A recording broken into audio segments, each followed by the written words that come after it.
He- Hello, ladies and gentlemen. It is Tuesday. Nope, Thursday. Thursday. See that?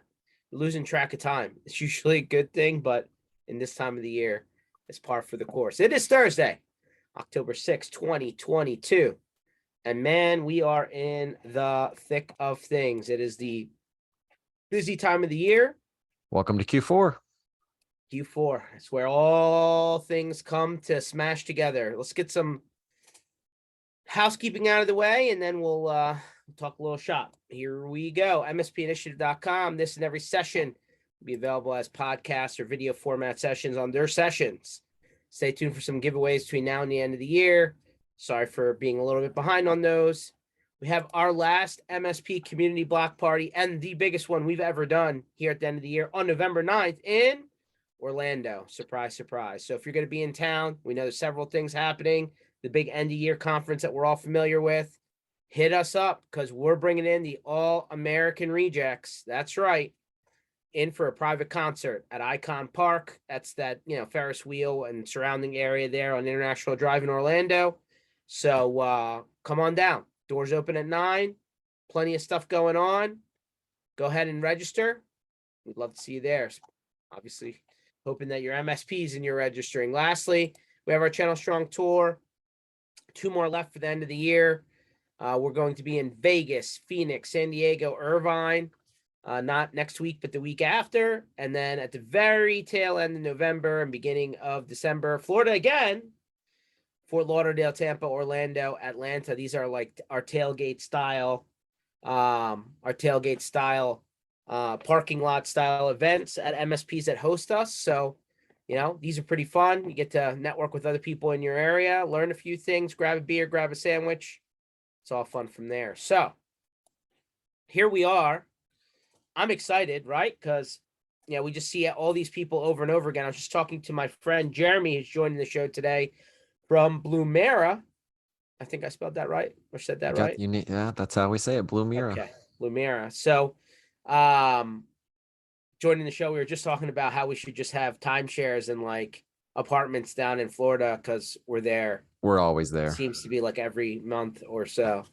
And especially now post-pandemic, it's either Texas or Florida. Just go back and forth. No. You got to sprinkle Vegas in there. Yeah. There have been a few. You got to sprinkle Vegas in there. I think Enable's event's happening right there. Currently, I believe in Vegas. I think hopefully like people spread out from Vegas now going into future years because that's a tough place to have a show. My opinion. I don't know why. It's not my favorite because there's too many distractions. You can the Strip too many is places to have fun. Real. Yeah. You can have a hard time competing with the Strip for sure. But I got my Eagles jersey on, and I'm gonna be in Phoenix on Sunday. Eagles at Cardinals. That'll be a good one. And at the risk of us not being friends anymore, should I go get my Cowboys jersey? Oh, don't do that. I mean, you can surely wear it, but I'm going to tell you right now, if you think you're sweeping, the Eagles twice this year, you can. I'll take that wager if you want. I'm happy to put some shekels on it. I'm very happy that we're doing better than expected, but I'm a long-suffering Cowboys fan. I don't bet on them anymore. Made that mistake before. I took a prop bet earlier in the year that the current coach will not be the that is my wager, that your coach will be supplanted by the time the season ends. I would have taken that at the beginning of last year. I don't know about this one. He's looking with the backup being the starter and winning games. He's looking like, oh, the system is better than, we got to give them some credit. So yeah, we'll see. We'll see. I don't put anything behind Cooper Rush. That's my 2 cents. But I'm sure our friend Keith Nelson will be joining the show at some point, and he loves to talk about his America's team. And if you don't follow America's team, you must be Russian. That's what he says. I'm from Tulsa, Oklahoma originally. So in that area of the world, it's either Kansas City Chiefs or Dallas Cowboys. And my family happened to be a Cowboys family. And that's just, when you're raised on it, it's hard to switch. I lived in Philadelphia for 2 years, actually. Really? When was that? 2000. 12 to like 14-ish. Okay. It was the Chip Kelly era. I did not bring any of my Cowboys gear up I there. I think did that was not. the right move. I The think link, you decided safely based on where you were living. yes, the link is Um, one of the only stadiums that has a court in the stadium, so they not can not any prosecute. not anymore. There's just a holding cell now. Just a Like holding cell. the guy who used to be the guy on that court went to like the Supreme Court of Pennsylvania. And now he's retired, and they never Mm. replaced him. So, but yes, we talk about that, or we hear about that, as well as snowballs at Santa Claus and batteries and all sorts of other fun stories that the media loves to bring up over and over again. I still haven't seen this drunk Santa Claus from 1950 something, but I digress. Or I think 61. I think I looked it up. Anyway, so fun times in IT and MSP land, as every day is a new story. Can't help but bring up the announcement by Big Fred, CEO of Kaseya, yesterday at the 20 Group's Vision Conference in Dallas. Why would you announce a big announcement as Kaseya at an event that's not your event? Or is it? Wink, wink. Anyway, so yesterday it was announced that Kaseya acquired Connect Booster.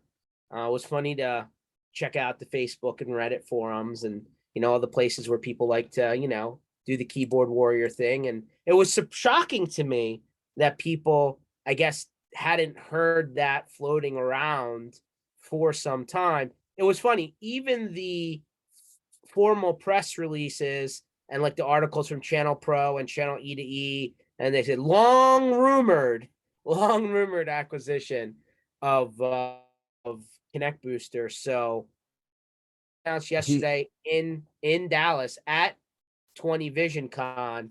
I'm sure, not to dredge up old feelings, but obviously we've all heard there are several more that have yet to be announced.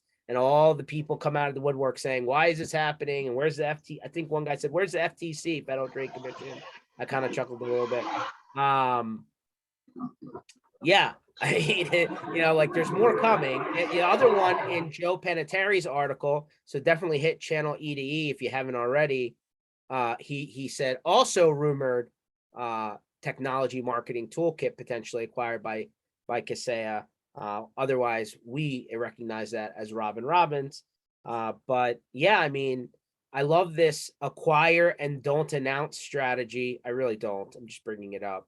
It's creepy Fred. That's how he plays it.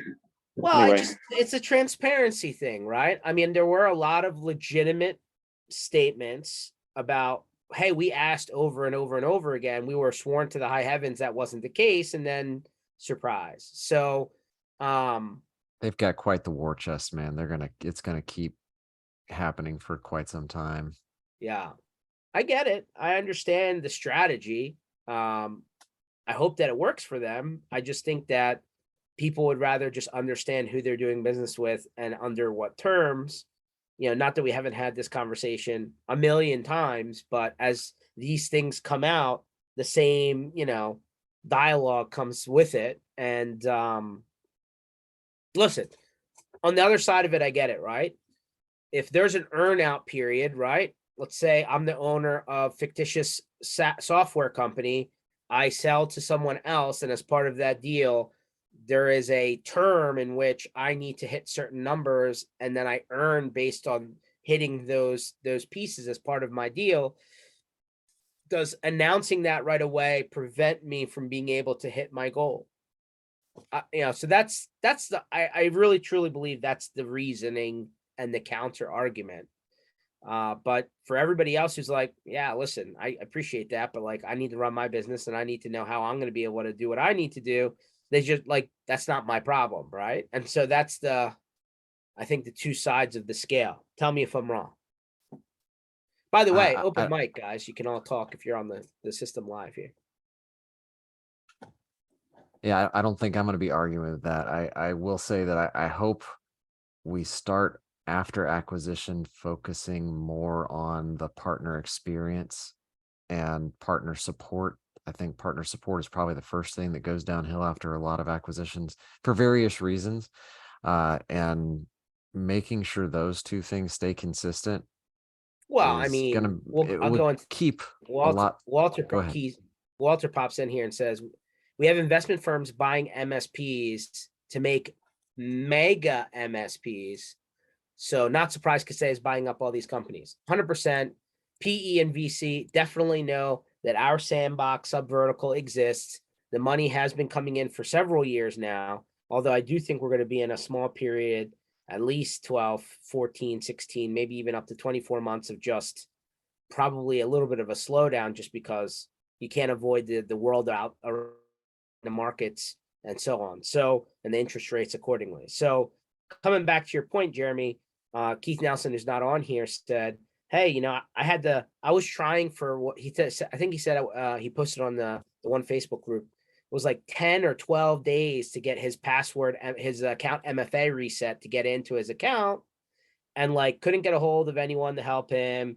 And wasn't getting responses back, like gave up and went to social media because he had tried everything else, and then finally got some ideas on where else he could go to actually get into his account. And you I can mean, see that that's stuff on MSP Geek too, right? You see yeah. people going in channels and then just kind of getting ghosted. And yeah, you shouldn't. I'm glad people like get a good exit. That's excellent. Like we're all in this business for various reasons, and one of them is to make money and better our careers. But if you build something, you're going to build it for a reason, and that reason can't just be leaving all your customers hanging after acquisition. So Well, and we've talked forever about, you know, Gary Vee was at DattoCon and he said a lot of things. I recorded it. If you want the link, I'll send it to you. Love Gary Vee, by the way. But he said, hey, continuity is super important too, right? And so when you get a lot of people who have been around for a long time roll out the door, just like institutional knowledge moves with them, right? I'm not saying that they're not hiring and they're not bringing new people in and they're not merging teams and all that other stuff, but it takes time for them to get up, you know, up to, you know, to snuff, if you would. Um, in the meantime, they're kind of learning on the job. And we've all seen this, by the way. Everybody in MSP land, whether you're on one side of the aisle or the other, I can tell you many a story on the vendor side of the aisle where they're literally training people as they're fielding sales calls for the first time and know nothing about the product that they're selling. Not the best, but you know, because it's just such a dire, you know, people have such a hard time, you know, fielding good, revenue teams. But then on the MSP side, right? Hey, you know, like they kind of shadow people and they bring people in tier 1, tier 2, tier 3, whatever you want to label them as. And like they're learning on the job, right? You know, they're learning your customers, they're learning how to, you know, handle the requests that are coming in, so on and so forth. I mean, we can talk about documentation till we're blue in the face, but I am wondering sometimes how it's good just the MSP roll-ups are going to be from an ROI perspective for the PE firms. And that because small businesses like to work with small businesses. That's a lot of the reason that SMBs out there work with their local managed service provider that they don't even probably refer to as managed service provider. They're like Bill down the street. yeah. Because and when that brand changes, when some of that personnel changes, they're going to find the next local MSP. And so that growth through acquisition looks good, but then you can't stop it. You have to keep buying these up, because then the ones that you bought don't have the same growth trajectories they did before acquisition. So it's a I just got to keep buying, keep buying, keep buying. I think there's some truth to that. People follow people, and that's why when, you know, techs leave and they go elsewhere, they try and go out on their own, right? Sometimes customers follow, and obviously your master services agreements need to really spell out how, you know, how this works, and subsequently your employment agreements about how, you know, this situation really needs to, you know, have some black and white around it. But this going to the other side of the aisle, right? People who, you know, bring in, you know, like a Knox, you know, or SOC or you know, help desk behind them, right? To either augment their capability or maybe cover certain hours of the day that they don't have staff coverage for.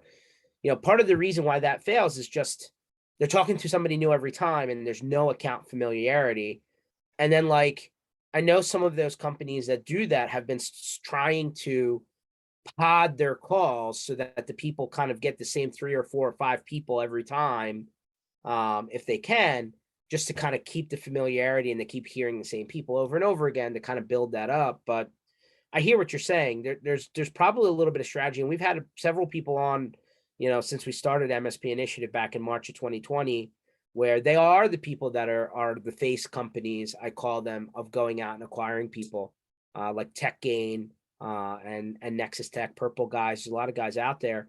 And a lot of the times what they do is they keep those offices online and running as is for a long while, right? Like they don't change anything. They don't change any packaging. Like they change the logo on the invoice maybe, and that's it, right? And they just keep them running for a while until they understand what they're dealing with before they make any change. And part of that is for that reason, right? When you just, I think to your point, you can't just buy up a bunch of MSPs, close up the local entity, try and centralize it and hope that everybody sticks. I think it's been proven that only, that only goes so far. There are a few outfits out there that are kind of buying MSPs, putting them under the same umbrella, but not actually changing the branding and just starting to centralize some of the back office stuff. And I personally think that will probably have a better outcome, keeping some of the individual regional brand awareness and loyalty, as opposed to just trying to do the big rebrand and all become like one thing across the nation. Yeah, and that's where you see in software land, a X company, right? Like a Kaseya company, a ConnectWise company, a Enable company, or whatever, right? Yeah. And that's I was helped build the Duo MSP team, which became a Cisco company. a Cisco company. And to be honest with you, talking with Michelle a little bit back in Fort Lauderdale at the last event I ran into her at, I mean, they're one of the people that have acquired so many companies that nobody knows anything about anything, right? Like, hey, Michelle, I came in under umbrella, and what you call now umbrella, Open DNS. Open DNS, yeah. And then I did Duo, then I did Meraki, then I did all this stuff. And like, I'm like, literally, I can't get a response from any of these departments. Who am I supposed to be talking to? Oh, there's a team dedicated for that. I'm like, I have no idea who that is and who I should be talking to. And like, I appreciate that I have the visibility to you where I can have this conversation, but like, what about the other 50,000 partners that have no clue? I can answer that for Duo. It's just msp@duo.com. Yeah. And you will get a good answer. I can't give you the best answer for the other two, because Well, to your point, apparently they have rolled all of these companies up and created an MSP team. I just don't like, it's just slow to get that message out there. And like, that's the problem, right? Like, like I think I got a message, and a bunch of other people did not long ago, where they're like, hey, we're discontinuing the legacy Cisco or Open DNS people, right? And we're like, okay, do I need to go find another product? And they went back and they're like, oh no, there's a new program where you just roll it into this now MSP program, and that's better, and this, that, and the other. I'm like, I replied back 80 times to that message and I didn't get a response. This is back to the thing that you opened up with, which is customer experience, customer support. I mean, these are things that, almost need to be, you need to have a plan ahead of time to make sure that that's out front. But I mean, on the vendor side, so being a vendor to the managed service provider industry, it's pretty unique in a lot of ways. And one of those ways is that MSPs are more of a community than pretty much anybody else you're going to sell to. Yeah. And they talk as they should. I think it's one of the reasons I love working in this space, is because there's such a good community here. But yeah, MSP subreddit, MSP Geek, all the various Discord channels. If word's going to get out, if you're not satisfying your obligations, and if support starts going downhill, and there will be people that are chomping at the bit to let everybody know. So it is the kind of most important thing to keep in mind, because the word will spread. Yeah, small, like big but small community, right? So anyway, I mean, we could go on and on, but that was the news of the day. It came out, I think 4 p.m. yesterday, if I'm not mistaken, Eastern time. That Kaseya Connect Booster news. If you want to laugh, I mean, or cry or grin, go out and Google, Reddit, Reddit/MSP, or is it Reddit/r/MSP, or go to the Facebook groups. There's a ton of them. And there's people who are like, I had no idea I need to do that. I'm like, it's like we just go through cycles of this as this stuff comes out. But yeah, that's the story. Latest news. Figured I'd bring it up because yep, late news on not a Friday, but a Wednesday. Anyway, Jeremy, why don't you probably should have started this in the beginning, but for anyone that hasn't run into Jeremy in all the various groups or in his past life over in Duo, now a Cisco company land, why don't you go ahead and introduce yourself and your company, and let's hear a little bit about what's happening over there. Certainly. So my name is Jeremy Young. I'm Director of Partner Strategy at Blumira. Blumira is a SIM, but it's made for IT people. So it works really well for the MSP use case. I personally came to Blumira from Huntress. I was employee number 19 there, helping them build that up. And before that, I was at the Duo MSP team. And before, I was spent 5 years tour of duty on Verizon on the wireline side, and 3 years at HP before that. So I've been working with the channel for a long time in various lanes of the channel, because there are many, but always been working with partners since I started in tech around 2009-ish. That's awesome. Like you have a cool journey there. By the way, since you brought up MSP Geek, I just got flagged by somebody from the MSP Geek team, and it seems like they are planning on rolling out an event in May of next year Orlando, of course. in Orlando. That's Where right. we should have the timeshare. So, so yeah, if you're part of that community, pretty vocal guys over there. They got a Keep an Discord eye channel out. and Yeah. a Slack channel, but or mspgeek.com. But they are planning an event in May of next year, late May, thinking 20 something. So there you go. Just another one to circle out and put an independent one for that matter on the calendar. Jeremy, what are you hearing out there, man? I mean, I mentioned in a couple of episodes coming into this that, well, I mean, we talk security just about every episode because there's always something to say about it. But, it just seems like, the insurance world is finally catching up. We talk about insurance a lot because it seems to be Yes harder and and harder no. to deal with. We heard from the Tech Ruck guys that brought that up last week, what they think is going to happen in the next couple of years. In terms of, it's just going to become very, very, like 2 or 3 companies maybe offering it. I just saw a post on Reddit, and I try to stay off of it, but just kind of keep one eyeball on it every once in a while, about, the requirements of, hey, what if I have unmanaged networking gear and they're telling me everything has to have 2-factor enabled? And you're like, well, I guess good time to sell some equipment if you can get it. But it just seems like, a lot of the same stuff kind of comes back over and over again as it matriculates through the industry. Cyber insurance is catching up in terms of they are what's driving a lot of the requirements that have just teeth, so to speak, because it's very easy for small businesses to, if I'm a small business owner, making payroll is probably more important than what NIST tells me I should be doing on subsection control 8B.C.4, so Payroll's good. I like payroll. So there's a ton of competing priorities there, and it's hard to nail them down as yes, all these frameworks say you should do the same thing, and they're like, I don't care if it costs too much. But a lot of business owners will stand up and take notice if they want insurance and can't get it because of XYZ, or they already have it, and then the price is going to go up exponentially if they don't do X, Y, or Z. So it's helpful because insurance, their job, their reason to be is to understand and cost in risk factors. And so, yes, they should, in my opinion, be the ones kind of at the forefront of saying, these are the controls you should have in place. The problem is they're not security experts either. And so if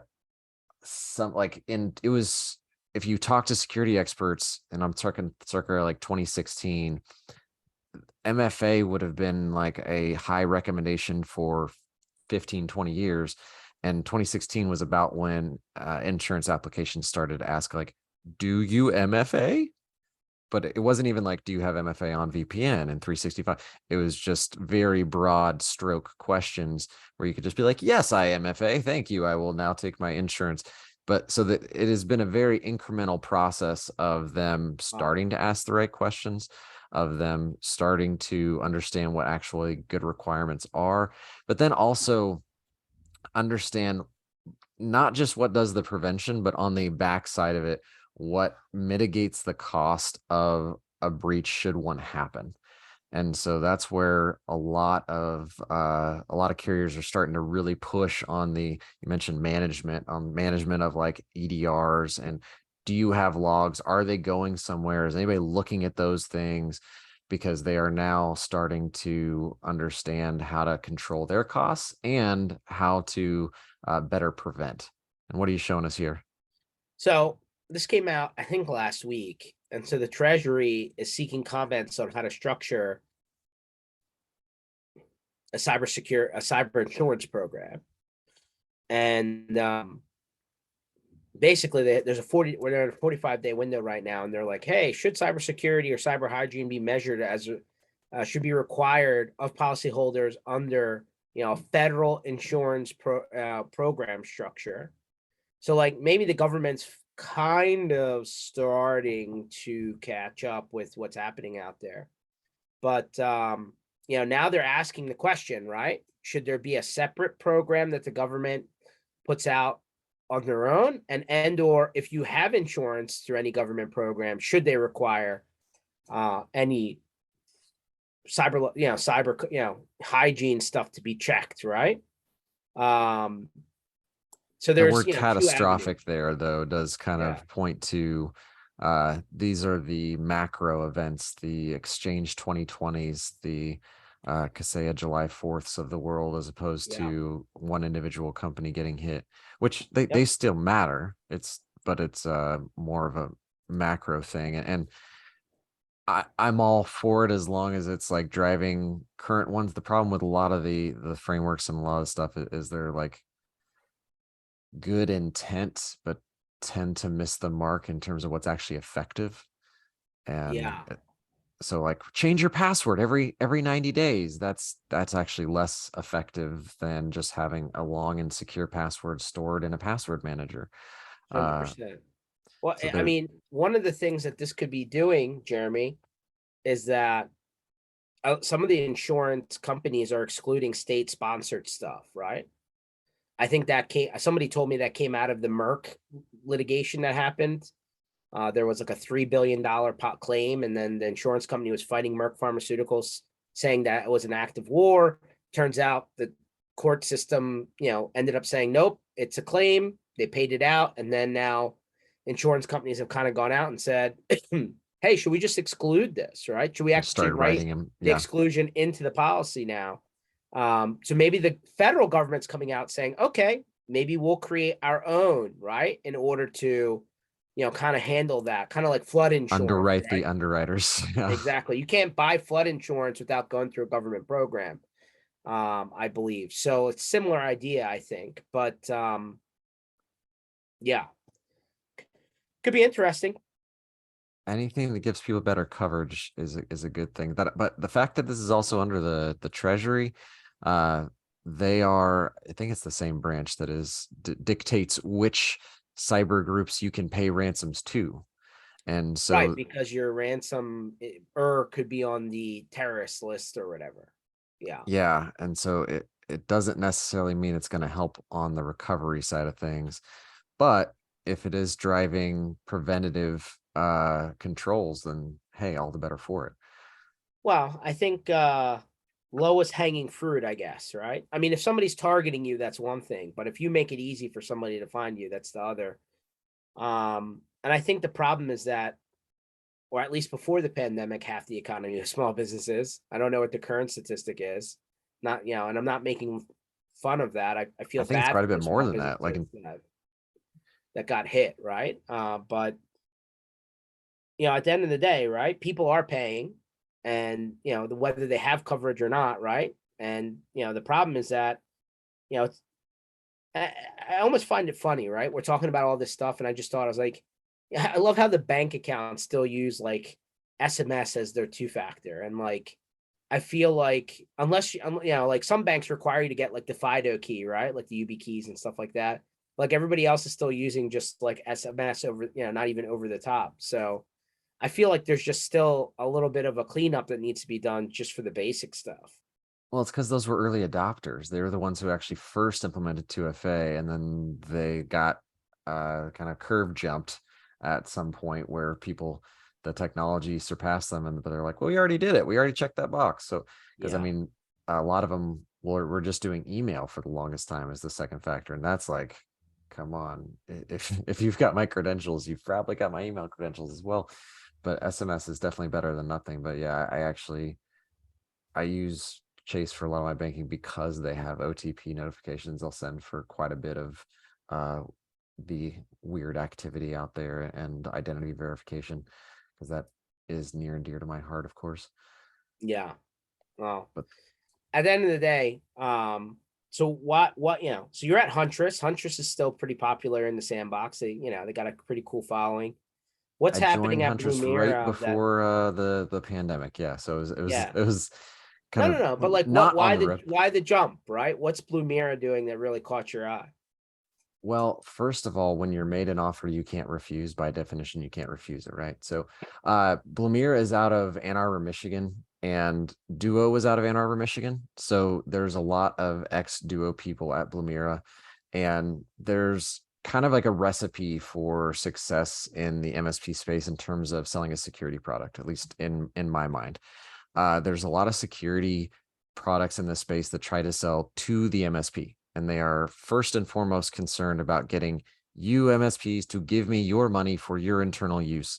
And then they like ring the bell and they're like, yeah, we got another new logo, not thinking about the fact that that is like 1/50th of the potential of that client, because you're not actually getting that deeply into the end users. So I don't think that's the right way to go about it. But if your sole focus of just starting up and only doing MSPs, that's oftentimes what you have to start with, because you have to sell to them. I focus more on the sell through model, and I want MSPs to use, well, I know the MSPs sell what they use. And so I have an NFR program for all of my MSPs. They get the advanced edition, which is the top edition, for free for internal use. And they can see they don't have to trust anything I say. They can use it for themselves. And if it's a good product, then when the opportunity arises, as it will, because of all the various controls in place or insurance requirements that are coming down the pike that are going to point them in the direction of, you're going to need log retention of 1 year, and you're going to need monitoring on that, and who's managing your EDR and all that kind of stuff that we really satisfy a lot of those boxes for. Your customers are going to need something, and I would much rather the community, which, by the way, this lane kind of we started talking about acquisition at the beginning of the show, and this lane opened very widely due to acquisition about the time that I came over, about a year ago, because Perch was bought by ConnectWise a few years ago. Scout was purchased by Barracuda, Rocket Cyber by Kaseya, and they're not all of those are A to A comparisons. Stratazen was another one that was purchased by ConnectWise. So there was a lot of a room for improvement in this lane, and they reached out and they're like, hey, what do we need to do to work with MSPs? Because they knew me from Duo days, and I started kind of giving them some coaching on, here's how you would position things, here's the product pieces that need to be in place before they'll really pay attention to you. And over the course of some time, after they raised Series A, they came and made me an offer I couldn't refuse, and I've really enjoyed it. It's a lot of really good people just trying to do a really good thing, and kind of all paddle the canoe in the same direction, which is a lot of fun when you have a good culture at a company that supports each other like that. But it's also been very rewarding to help build out the MSP side of it. I know, and I listen to what MSPs need every day, and so getting to get those things in place and watch the business grow as a result, and have really excellent product feedback. I was just in Nashville at a private peer group meeting, and this was my second one for that group. And so the first one is like, hi, I'm Jeremy. This is Blumira, just trying to introduce and get the name out there. And the second one, we had 5 out of the 25 partners in the room were already on us, and then I can just sit there and listen as the partners tell each other, like, hey, the stuff works, it's a great, does it. Private peer group. I hope that's still true. Right? Private peer groups being your thing. So on one side, we talked about acquisition lane, right? And I don't think that's going to stop. I think we'll be talking about that for a while. But on the other side, Jeremy, just flipping your curveball here, Sure. we've seen some companies enter channel MSP IT services land, and then sub 1 year crush the entire department and say we're out. I've seen it now On the vendor side. Yeah. Yeah.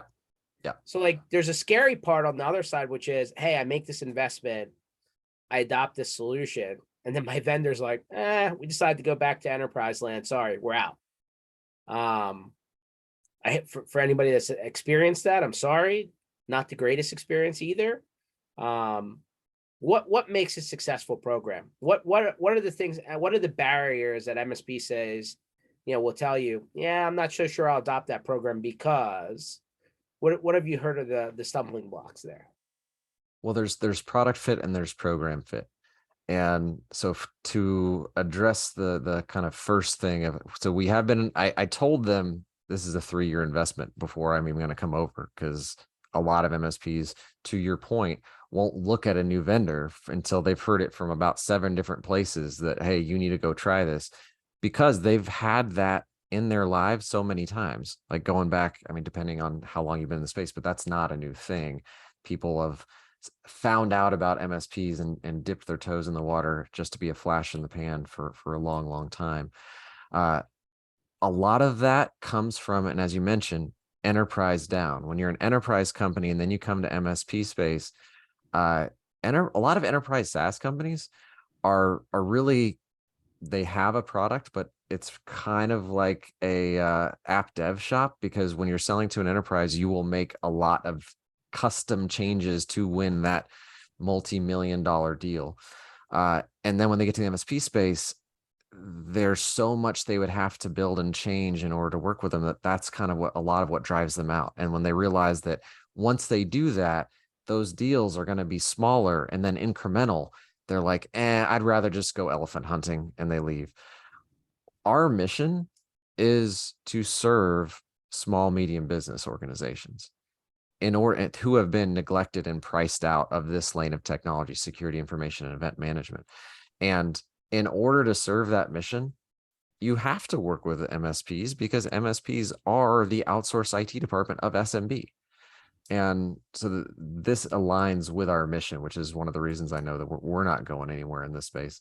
And another reason is when we're in investment talks for raising Series B, all the investors want to talk about are, I see you're doing well with MSPs. Tell me more about that. So we're going to double down on this space as Do opposed they have to sign a 3-year agreement? That's the next question. do my partners. I mean, No.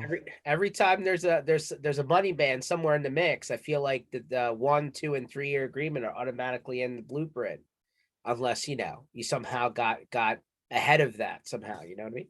For the NFR, there's zero. You just sign up and you start playing with it. You don't even enter a credit card into the console. And it's billed monthly in arrears based on actual usage. There is a 1-year term at the MSP level to lock in whatever your price tier is. But that's it. There's no minimums or sub accounts at the individual client level. So it's billed on aggregate. But the product and program things that really have to be there, from my perspective, program NFR needs to be there. And you need to have monthly billing. You need to support credit card billing. You need to support billing detailed reports so they know who's getting billed for what at the detailed level, and then be able to get that information into where they want it to live, which is usually their PSA.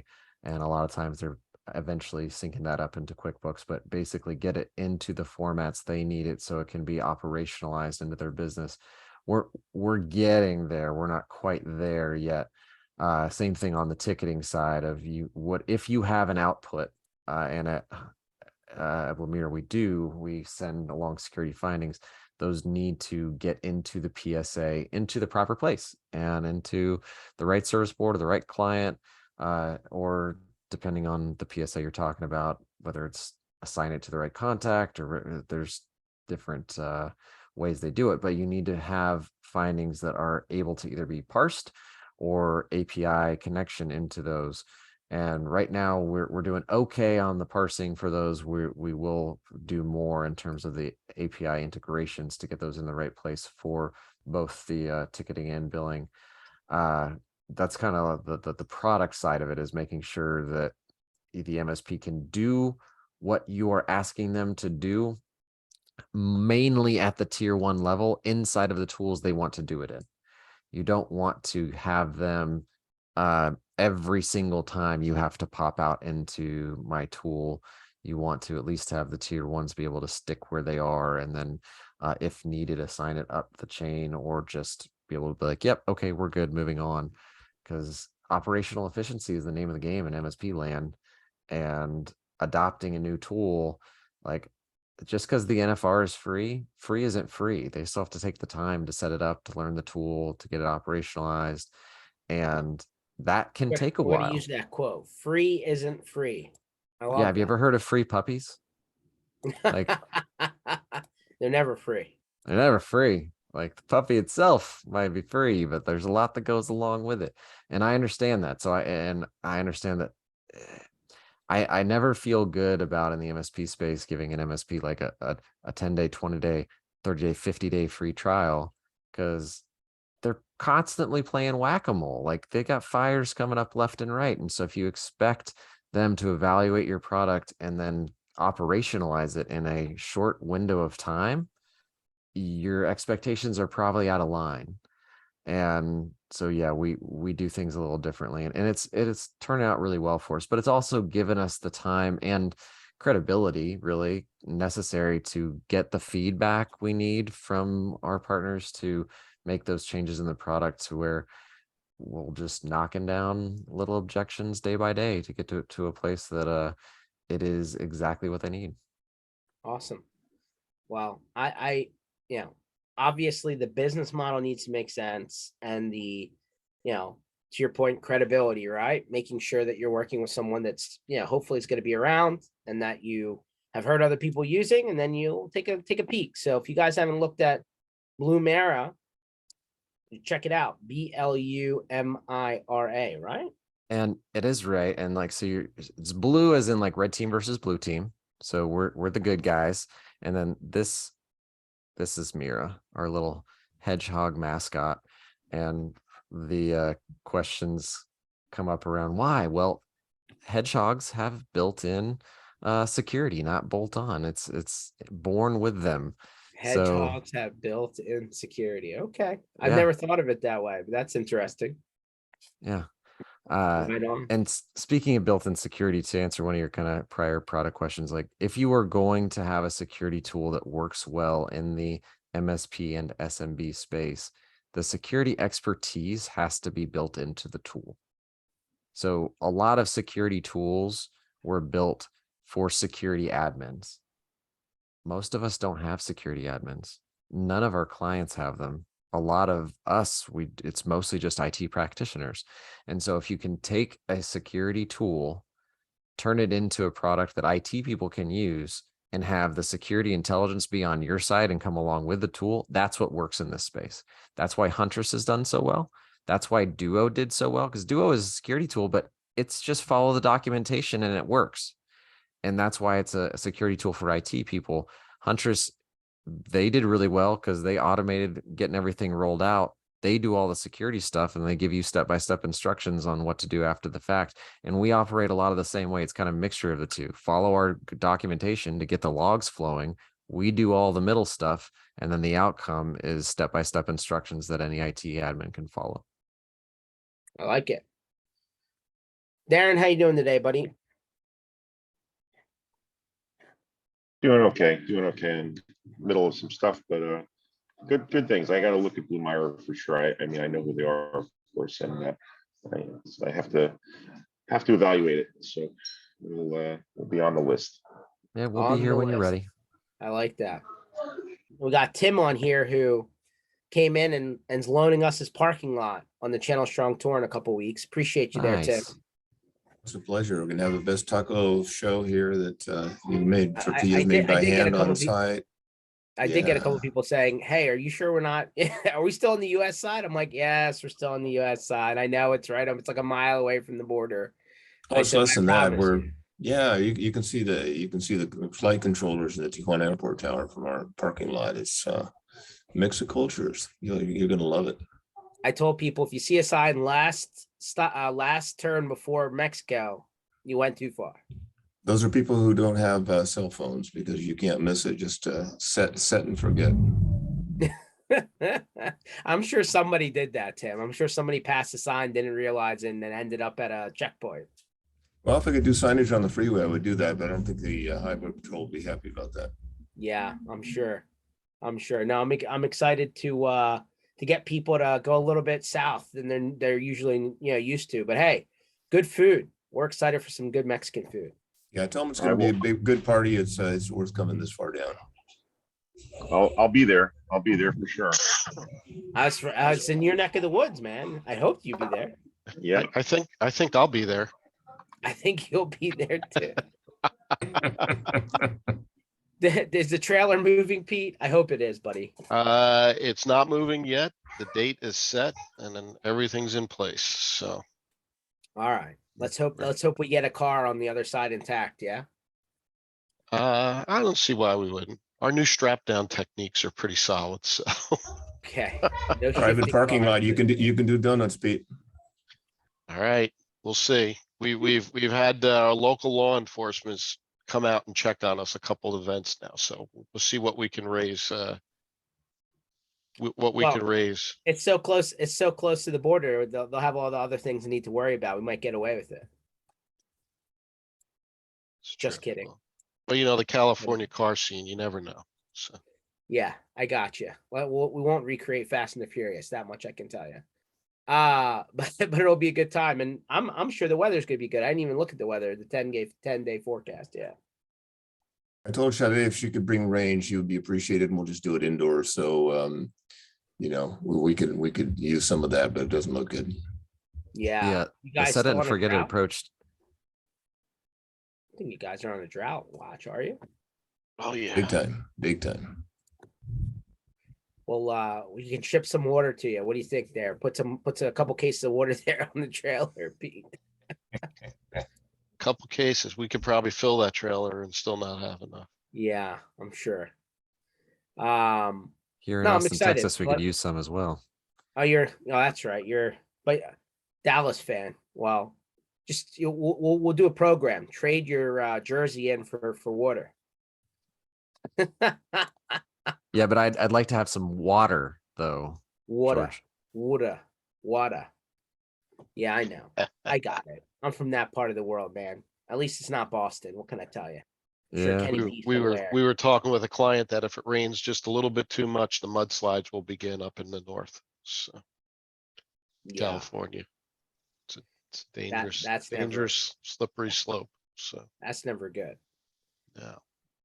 Yeah. Well, But we are looking forward, Tim, to getting there and seeing y'all and enjoying the sights of the border. Well, you're welcome, and you can just watch the Volaris and Aeromexico planes take off from the Tijuana airport. Hang out and have a good beer. something tells me, Tim, that there's not as many charging stations in Mexico as there are in California. A what? Charging stations? Oh no, I no, there aren't. It's Tesla's trying to get into Mexico, but it's basically residential charging. There's pretty much nothing else. Yeah. I don't think Mexico is going to not selling gas vehicles anytime in the next decade. I don't think California is either, regardless of what our governor says. Yeah. I thought that was very interesting. I couldn't help the irony, right? One day they're like, "Hey, we're not going to sell gas vehicles in 10 years." Oh, please don't charge your electric vehicle. You have enough power. Very. What was that, Darren? I mean, everybody keeps saying that, but it's like, okay, I mean, it's a 10-year goal. I get it. And it is definitely not ready, but I mean, okay, it is a little bit ironic, but then that's Well, the I case mean, everywhere. Are you going to be one of those people that keep a gas generator in your trunk just in case you run out of power? No, I will always have options, but it's you're going to see a lot changing with battery technology in that period of time. People don't quite grasp that the batteries are still kind of in their infancy, and we're a couple of years away from some pretty big advances that's going to drastically change the whole game. So it's just not widely understood, but we're getting there. So Wow. anyway, As a guy who's originally from New York, I would say that I'm think a New Yorker. I'm always going to be a New Okay. Yorker. Remember. all right. I would argue that we do not have the plethora of charging capabilities here and in this bubble that you do over there when you're on the Sure. other side. Fair. But we'll see. Let's see what happens. Yeah. Anyway, moving right along. What's everybody thinking right now in terms of 2023? Are you concerned, and are you going to hedge your bets on economics, right? Because obviously signs are all kind of pointing down, right? Or do you think that there's going to be enough net new business out there that you're going to be able to pick up some new clientele because those internal IT departments are going to shrink? I think there's always business out there. I think you need to go after it in the right way, but regardless of whether IT departments are going to shrink, there's so many clients out there that don't really have a quote unquote IT department in the 10 to 50 space, which is our space, that we're concerned about the economics and CapEx expenditures by people who need to spend CapEx. But insofar as clients being there, if we don't grow, then that's on us. So you think that literally it's plenty of business out there. It's how much you're willing to go and dig for it, kind of thing. Bingo. Okay. All And that I've listen, asked that question to a number of MSPs, and the answer I get predominantly is, we're so stinking busy. I haven't had time to worry about that. wow, I love that answer. I love Busy busy. is good. Yeah. That's fantastic. Well, I'm definitely thinking that I would think that rates are probably, like I would wonder if in the next 12 to 14, 16 months, would you hold your rates steady? Because a lot of people have escalators in their contract, right? Every year, they go up 2, 3, 4, 5%, whatever. If the economy is in a kind of downward, kind of arrow, would you hold your rates, or would you still continue to move your rates forward? Tough question. I think that anytime that you raise your rates and the client is in a constrained situation, I think that raises flags and bells. So I think it's, at least for us, it's something that that we need to take care of or take a look at very carefully. And sometimes it's client specific whether we do that or not. So Yeah. I agree. The caution is probably good, but you also, as earlier in the day, you need to meet payroll. Yeah, 100%. Have you, I brought this up last episode, but I'll bring it up again. If you were in a position, would you be willing to go back to your team and say, hey, we're in a tight pinch right now. We kind of are asking, company wide to take a small decrease in pay to get us through this period? Or would you rather actually reduce headcount if you were in, that position? Well, fortunately, we've never been in that position, which isn't a management plus. It's, we got a lot of hardworking people, but we've never been in that position. And I think that if we had to, it would be accepted. But after the .com debacle, which we almost lost the company, we made a lot of changes insofar as controls. So hopefully we can work through this this situation and maybe a couple of others. Yeah. I mean, everybody's, I hate to hear when people have to make hard changes because, they got caught off guard, or maybe they have a customer that's, more than a certain percentage of their business. And then all of a sudden that customer makes a change and now you're in a bind.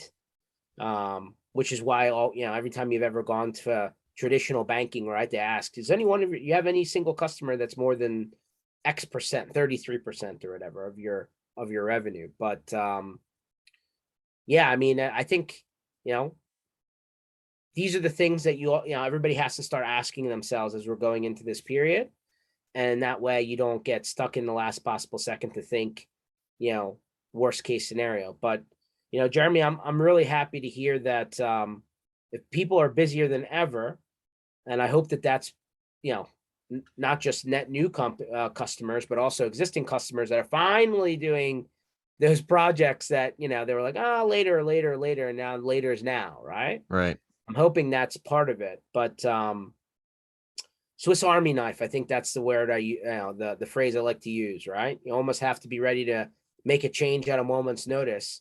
Problem is projects take time, right? Like everyone's like, oh, move me to the cloud. Just turn me on tomorrow. And it's like, yeah, that's more than a 24-hour window to do we need more time to do that project.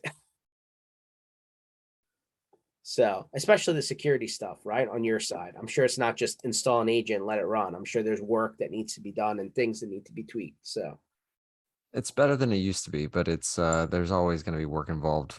Even just getting to know, even if the most simple tools, you still got to get to know them. yeah, 100%. I know that some MSPs have actually locked out certain parts of their year to do evaluation of new products, right? You know, rather than, you know, stop and go, right? They say, hey, at our slow time, right? Maybe it's during the summertime, July, August, September is when we do kind of, you know, lab and see what's out there and test things out or whatever. So, and some MSPs have a committee, some MSPs just, you know, when they strike when the iron's hot and then they go and, you know, because they have somebody on the hook and then they need to adopt a new solution. It's probably not the best way to do it, but you know, everybody's a little bit different. But anyway, guys, I really appreciate you guys for jumping on. Every week's new, every day is new. I feel like there's always something happening in technology land. But good news is there's plenty of business out there. I believe it. I think you guys just have to position yourself properly to be in the right places and have the net set, right? So you can catch the fish. But I'm excited. I really am. I think that we have some smart people in this industry and we have some hardworking people in this industry versus the people that just take the drive-through menu ordering, which not blaming those people, but that's like, you know, you don't have to do a lot of thinking. In this job, you have to do a little bit of thinking and there's a lot of personalities to manage, especially on the end customer side. Jeremy, thanks for coming on. Appreciate you, my friend. I'm sure I'm going to see you at least a couple of times for the end of the year. It's probably in Florida. Probably in Florida. Great to see you. Thank you for having me on this Tuesday/Thursday. Yeah. And it's been a lot of fun. I lost track of the day. Sorry, guys. I'll be headed to Phoenix on Sunday to watch the Eagles and Cardinals. You know, I got to break the curse. Every time I go there, they lost. So we're finally going to switch that around, I hope. Otherwise, catch us back here Tuesdays, Thursdays, 1:00 Eastern time. We post these online, MSPinitiative.com. Check out Blumira online or just hit Jeremy Young on your favorite social media platform. He's out there, I promise. For everyone else, we'll see, you know, we have a little bit more of these before we're on the road, but we're going to be on the road in Southwest, right? ChannelStrongTour.com. You know, if you're in Phoenix, Vegas, San Diego, Irvine, we're coming to you. All you got to do is take a little trip down the way, I think. And don't forget MSP Community Block Party, November 9th, Orlando, All American Rejects. I can't say more than that. Catch you guys later. See you on the next one. Thanks, George. See ya.